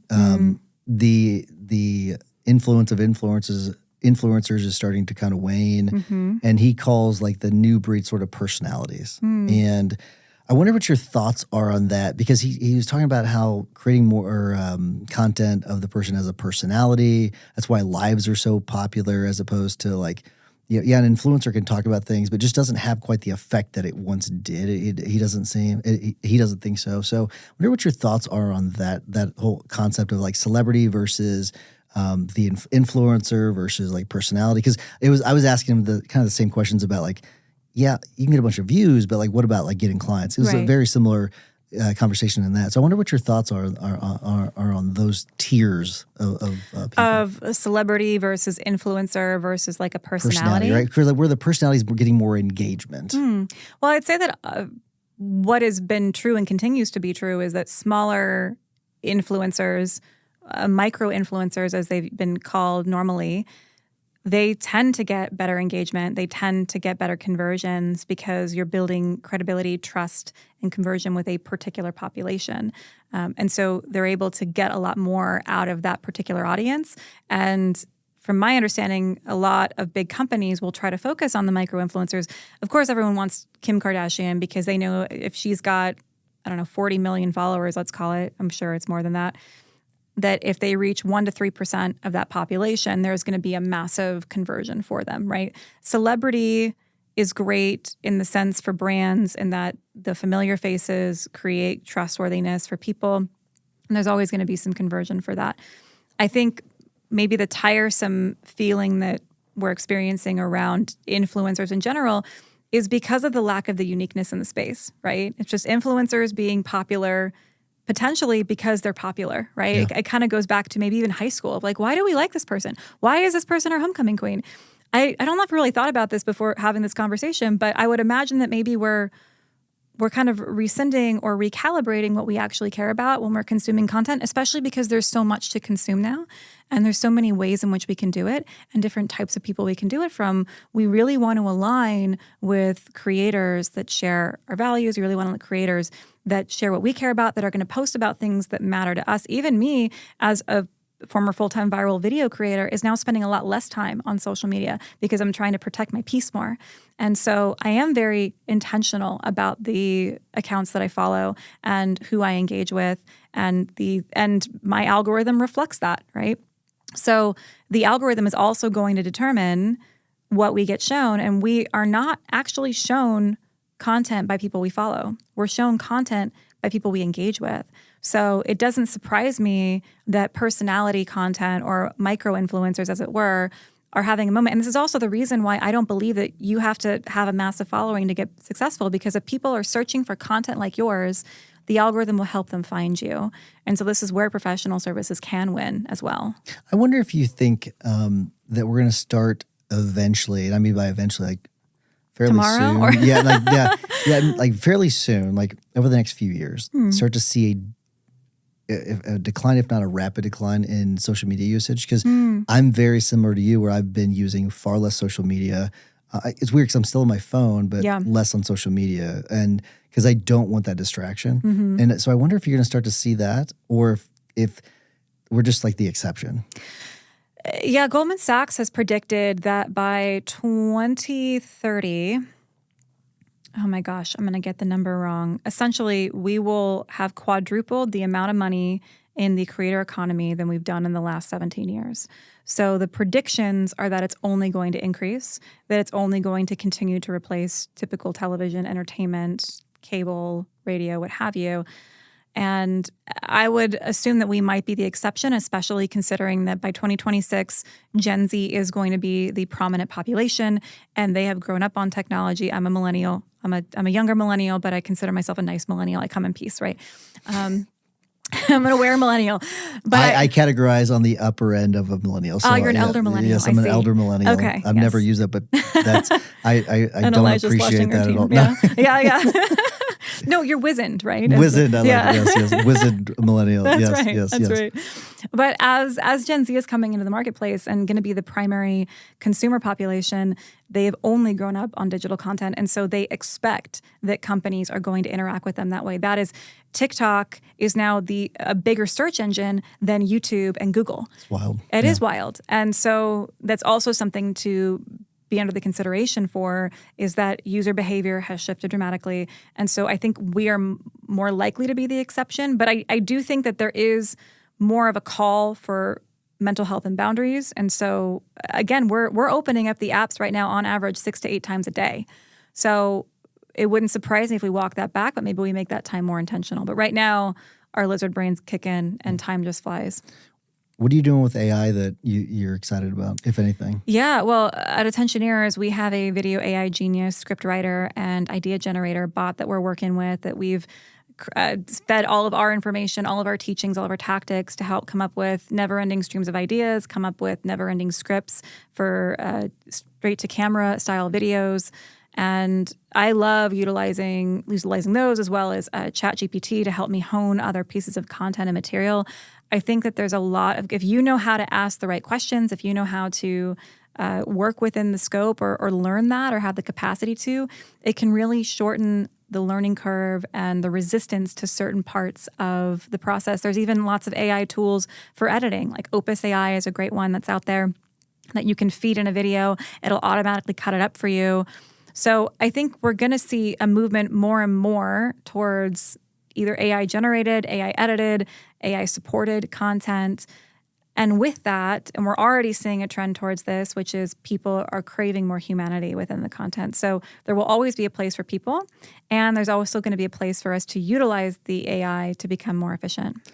So when do you think we're going to have realistic videos from people that are AI? They're like, so you take essentially a clone of me, right? And I'm creating a bunch of videos. We create the video that we just talked about, right? About the bad employee. And we've got the ChatGPT script. It looks like me, sounds like me. Yeah. Like, when are we going to start to see those realistic videos? And do you think that's going to give people the humanity that you're talking about? This language learning app that I support on the content side, there's a number of companies that exist within the United States already that's doing this, where you go in, you'll film yourself for 15, 20 minutes. They will take that and turn it into an AI version of you. They call it your clone. And we're also playing with those for localization of languages and being able to then change your facial features and your mouth expressions and then your voice as well to be able to say different things. I think we're relatively close. It's it's terrifying in a lot of ways. And it also means that global access and accessibility to content is just growing magnanimously. I think there's probably going to be, we often would joke that digital content right now is very much in the Napster days of music. Probably, yeah. About from 20 years ago. And so I'll be very curious to see as AI content continues to flourish and become even more prominent. I think maybe a year out or 2 years out from that being popular, easy to access technology. But I can't say that with any sort of confidence, except that I see the usage of it now. It's a higher ticket product right now, but I see the usage of it now and it's very compelling, and it's kind of scary how compelling it can be. So I can't remember the software that you're talking about, because I think I used that software where I'd uploaded some videos of me. They cloned me, but they couldn't clone the voice yet. Yeah. They could only clone the actual physical appearance. And so I had to put some other voice on it. And although it did match up, it was so creepy. It was so weird. Which voice did you choose? Like Arnold Schwarzenegger? I chose a variety of voices. Some were felt like they were too squeaky. Some were too deep. So it just nothing matched. And I'm never going to be able to pick the right voice for my face and all that. Right. You know what I mean? Yeah. Because I'm going to be so critical of it. Yeah. But it was just such a weird thing to look, knowing I had not said any of that stuff. Right. And it was not my voice. And I think I had posted it in our Facebook group about I showed it was a year ago. Yeah. It was so weird. But that was a year ago. And if you think about ChatGPT, was it end of 2022? Or it had been end of 2022 that it came out. Just the rapid success, the adoption. And look at all the different models that have come out since then. So, I mean, we're going to see just a massive proliferation in videos over the next few years, maybe even the next year. It's going to be wild. So I wonder does that scare you at all with what you currently do? Scare me how? Any fear that the amount of work that maybe that you will have, the number of clients that you'll have will be reduced because no, none of that. No, I if you played around with ChatGPT too for ideas or script writing and what have you, it's a great framework. But at the end of the day, it's not a person. And even as someone that used to be a full-time journalist, I remember even being in conversations with it, okay, can you adjust this for grammar? And it would send me back, and it's show me what you did differently. It's actually, I didn't do anything different. And it's oh, okay, so we changed, these are the same, or why did you do this? Isn't this grammatically incorrect? It's yes, that is true. So I think maybe in a couple years it'll be bulletproof, but I doubt it. And I think at the end of the day, just like with content, people are always going to want humanity. And of course, things might evolve. I don't know where my career is going to be in a couple of years. What I can tell you based upon how my career has evolved over the past 15 years is that it's always going to be shifting.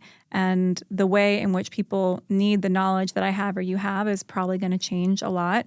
But it doesn't scare me. I think more of what I'm scared around is the deep fakes of it all, right? Yeah. And someone else being able to take an identity, and how do we protect against that while still being able to have this type of content? Totally. So, yeah, you've definitely shown resilience. That's for sure. You. That's a really incredible trait. I have sort of a question that I've had for a long time, and I don't know if anyone has a good answer. But do you think that?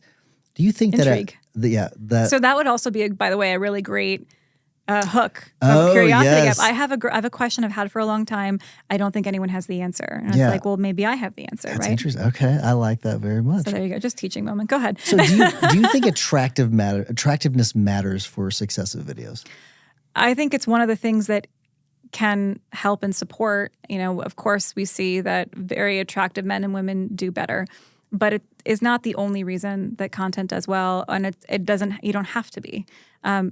Just in general, and there's a lot of statistics around, people even babies like to look at what we would, and I don't know how you qualify this. This is all very subjective. Well, I've seen objective metrics on it. It's the width of the eyes, the positioning of the nose, the mouth. Symmetry. There is a interesting. And again, here's the thing: someone created that, kind of like AI data. They put in their own inputs, which affects the output. So who knows? It's one of those things you don't know. Well, look. model women are always going to have an advantage when it comes to content, but their content probably isn't going to be the type of content that your clients are looking for, right? Yeah. So there's a difference. I think, again, it goes back to who are you trying to target? What do they want? What do they need? And there's a lot of people that would have a lot of distrust of a super attractive type of person. I don't think one way or the other it should hinder you from doing what you want to do. And again, I was before Miss Nevada, and people have called me a lot of names on the internet, and there's a lot of days that I don't feel attractive or pretty about myself. And I think at the end of the day, if we're using that as a reason to do or not do something, then we've already lost, right? And this is more about, again, the message and who do I want to serve, and what is my measure of success? Because there's going to be a lot of opinions from other people telling you how to do something or why you should or shouldn't have the space on the internet. And if we listen to them, then we will never get the traction we want. Yeah. So there was this guy, and since you were a reporter, so I think you'll have an appreciation for this. Yeah.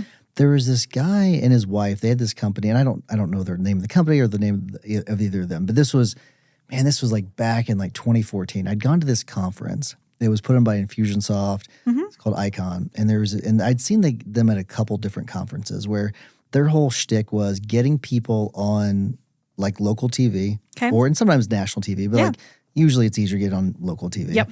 But their thing was that, but like then also like getting you looking good for TV. So it didn't matter what your looks were, but like so your suit might be too saggy, so like maybe take some paper clips and like fix them to that. So like they actually, when you're going on TV, you would go out there, you'd make sure they look good. Oh, but you also give them tips and stuff. Yeah. So my question is like, how important are those little things? Like, yeah, you may not be attractive, and I don't want to focus too much on that, but I want to focus more on this like presentation part of it, like the way you present yourself in these videos. Do you have any tips on how, like, one, is that even relevant? Does it matter? And if it is, like, what are some tips on making sure that you present well for the camera? It's very great and interesting questions. I'm going to back it up and give you kind of a divergent answer, but I think is more important, which is, for me, it's not what you do, it's how you do it. And the creators that I've seen have massive success, they aren't necessarily a Miss Universe or a, bodybuilder type, but their energy is captivating. And they're beautiful inside and out, right? And it's because it radiates out of them, and you can tell they have joy and fun, and they're enjoying the process. And the reality is you could look perfect, but your energy is saying, I don't want to be here. This sucks. I'm terrified. And people will be like, wow, I don't understand, but this video is making me very uncomfortable right now, right? So above anything else, it's like, how can you get yourself into the energy of being excited to be there and to have that expand out? And to me, that comes back from being authentically yourself. Now, I think services like what they provide are really amazing and powerful because they help people to feel more confident. They help people to feel more like how they want to present. I think that matters, and that can help expand the energy. Confidence is so important. And so I agree with the energy, the confidence, so important. But then you have like the darling of TikTok, which is, oh my gosh, now I forget her name. There's so many creators that wear sweatshirts and hairs in a bun, no makeup, and people love it because that's authentically who they are, and it's relatable. So I don't think perfection is the answer. I think it comes down to how are you going to show up, what is going to make you feel in your most expansive energy that's then going to translate to the next person that you want to see it. Yeah, I think that's taking action. Like you definitely have to do that. You have to get the videos out there. I don't want to create a bunch of excuses for people. I'm just more trying to create like some solutions, like so they like some workarounds to some of their objections that they have. I mean, there's a lot of them. I don't believe that if you don't like wearing makeup, don't wear makeup. But if that's going to make you feel better to do it, then do it, right? So I'm a big believer in do the things that you need to do in order to feel better to do the thing that's scary. Yeah. So what did you do to kind of build your confidence up whenever like you went and did the beauty competition? So you had to, I know you're not into the fake it before you make it kind of a thing, but you weren't in a great state of mind probably. No. So how did you convince yourself, I'm going to do this, I've got the confidence, I can, because you can't just go onto a beauty contest and not have the energy. You've got to get it some way, and like, you got to believe in yourself, and you got to believe that you're going to do it because they're going to read you. People are going to read you. So how are you able to do that? So the first thing that I had to get clear on, again, was what was success for me, which was doing this, getting through the swimsuit preliminary and being able to express myself in that way. And just that was the win of like getting on stage and doing... Get a good, easy win. Just doing the thing, right? Nice. So Yeah, just showing up and doing it was the success. But of course, I'm a highly competitive person. I had a 3.9 GPA in college. I really like to win. So it wasn't just going to do that while that was the goal and the measure of success. I still would love to have won. It still would have been nice to come away with the crown. So I looked at, in order to help me feel better about the experience, because I had no pageantry background, I was competing against women that have been doing this their whole lives. I looked at what was actually required to win. And so in my competition, there were 4 phases of competition. It was swimsuit, evening gown, onstage question, and interview. So everyone freaks out about swimsuit. Everyone's going to look good in an evening gown. Half your score is talking. I was a state debate champion, an impromptu speaker. It's like, I can do the speaking part really well. And it turns out that's a majority of my score. And they didn't look at that, didn't prepare as much for that part. And so you had a huge advantage. That's great. I like the way you looked at that. I came in for my interview with a business plan as to how I would run my year. Because it's like, look, if you want me, here's what I'm going to do. This is why I'm here. Here's all the organizations that I'm currently working with. Here's the organizations I'm going to move forward with. Here's my platform. Here's how I'm going to attack nationals. And one of the judges came up to me afterwards and was like, because there's a lot of really amazing, intelligent women. They all come in with a purpose. They all know why they're there. And she's like, we just believe that you're going to do the things that you said that you were going to do. And I did. I did like 300 appearances my year. And we ended up tripling the number of entries the following year to a much more diverse group of women. We had lawyers, we had business owners, we had publicists. And so it was very exciting for me to see that women could see how they could utilize that as an opportunity to really monopolize and expand their businesses as well as their personal brands and do all this other fun stuff as well. So I think for starters, it was, okay, what do I actually have competence in here, right? What am I really trying to do with this? Where is the competence? What actually is required to make this happen? And then let's try it and see what happens and leave space for the magic to come in and for it to be fun. But again, I didn't try to be a beauty queen or someone that had competed in hundreds of pageants. I really leaned into my uniqueness. I was a travel blogging, lion taming, burn survivor turned Miss Clark County that was here with a message of you don't have to be flawless to feel beautiful. That was what I was here for. And they either wanted that or they didn't. And if they didn't, that was fine too. And if they wanted another competitor that had a different story and a different platform, A-okay. I was going to win or lose based around who I was and what I knew I could bring to the table. And so I think that applies to anybody. If like, don't try to compete on their terms, win where you know you can win and you do better than anybody else. And that is actually Sally Hogshead's fascinate core principle, right? Of like different is better than better. I don't have to be the best or the better beauty pageant contestant, long-term beauty pageant contestant. I need to be the different, the only beauty queen lion tamer. And in fact, that I would go on to say that a lot my year of like, I'm probably the only journalist, lion tamer, burn survivor turned Miss Nevada that anyone knows. And I'm okay with that. So the Miss Clark County and the Miss Nevada, were those the only two you'd ever done? Mm-hmm. Oh my gosh. Well, and Miss Clark County was an at-large title, so they didn't have local competition. So my first pageant was the state pageant. And then I went straight from there to nationals. Okay, so then I'm going to get into haters. I can only imagine what people thought about a newcomer winning. So how do you, because lawyers see this, like you get success in your area and everyone's hating on you because you're getting all the clients. Sure. And so how do you deal with haters? For a while, I didn't deal with it very well. Being a former people pleaser and a recovering perfectionist, it's really hard for me, especially people that don't know me, to make those types of judgments. And in fact, it really wasn't until I became a viral video creator that I really recognized and understood that any judgment that someone else has on me comes from their own rules about life. And my rules and their rules are probably very different. And so anytime you get a piece of hatred, really, it's just a window into their belief system. And if you can understand that, then you can always show up with compassion. It's like, oh, wow, it must really suck to be in your head for this to be the thing that matters so much. And I'm a big believer in there's no one above you that's busy hating on you, right? Yeah. I remember when I started working for USA Today, I went in my sash and crown. It was the same idea of let's grab attention. There's hundreds of reporters. We're all smashed in like sardines. All I have to differentiate myself is this little mic flag that has the USA Today logo on it. You've got all of these celebrities, all their handlers, all the bodyguards. And I had no relationships. I was brand new to the industry. I didn't know any of the publicists. I didn't know any of the managers. I didn't know any of the talent. How could I get them to come to me? It's like, well, my uniqueness being here isn't that I'm the most tenured reporter, isn't that I've built these relationships and done hundreds of articles. It's that I'm Miss Nevada. So let's see what that gets me. And it was like moth to flame. And all of the celebrities wanted to come over to talk to me because they were so curious to see me standing on the other side of the carpet. They would take photos with me.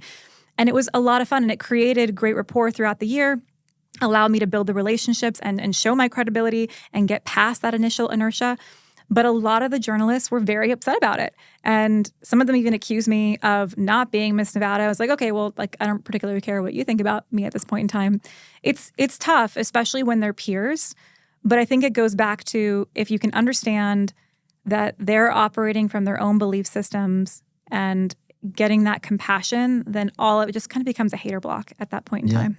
I heard someone say recently about like if someone like posts something like really nasty on a comment about, let's say they comment about like your video or something like that, or just a post anywhere, and they're not a follower. Yeah, you've never seen them before. They don't know you. Right. Like they're attacking you based on their own imagination. Yes. So they're really just attacking their own imagination. Yes. And I like the way of thinking about that because it can suck when people post something that's negative. It can get to you, but I love the way I'm like, no, nothing would bother me now. It's like, no.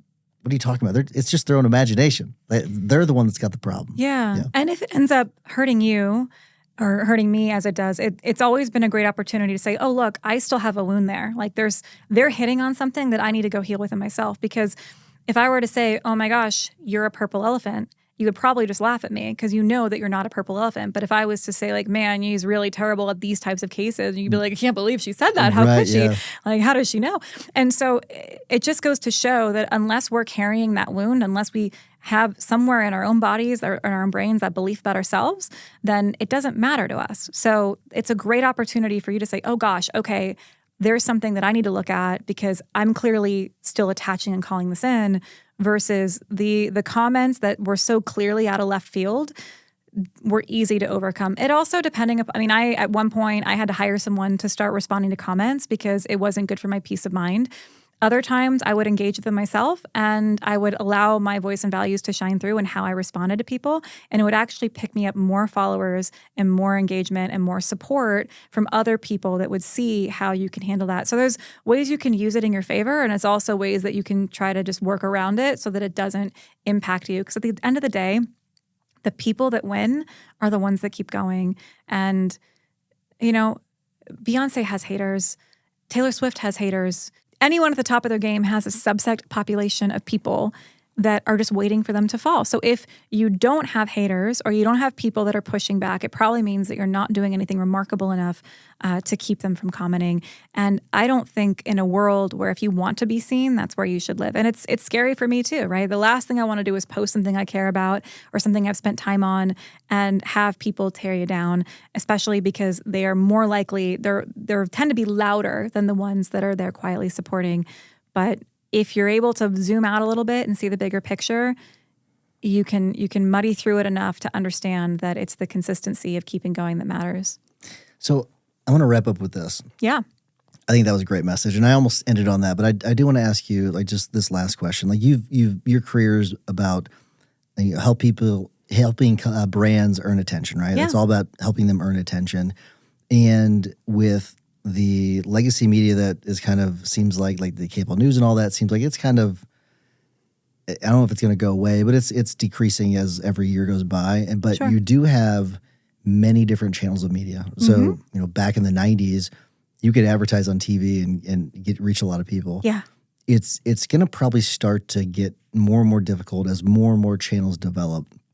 So looking forward, what's your advice to people about making sure that you're still able to earn attention. Like you've been able to adapt. It's like the whole tiara thing. Yeah. Like that's brilliant, right? You're able to stand out. So like what are some things that people should focus on in the future to make sure that they're able to stand out? I think one, being open to the fact that platforms are probably going to change. They've changed in the past 10 years, right? Rest in peace, MySpace. Rest in peace, Periscope. Rest in peace, Vine. And we will always be engaging on different platforms, but the way in which people engage and why they watch what they watch at a core level doesn't change. And so, again, if you focus on the core tenets of what makes great content and you're putting your time there, that is going to help you to weather the storms of the different platforms, the different trends. I think just in general, video and short form video is going to continue to skyrocket over the next 5 years. I don't think that's going away. I don't know what platform's going to stick around and which one's going to go and the next one that's going to rise up. But if you're focused on utilizing and leveraging the psychology of attention to make great content, you're going to have much more success than anyone else. Love it. Thanks, Hilary. Yeah, Appreciate it. thanks so much for having me.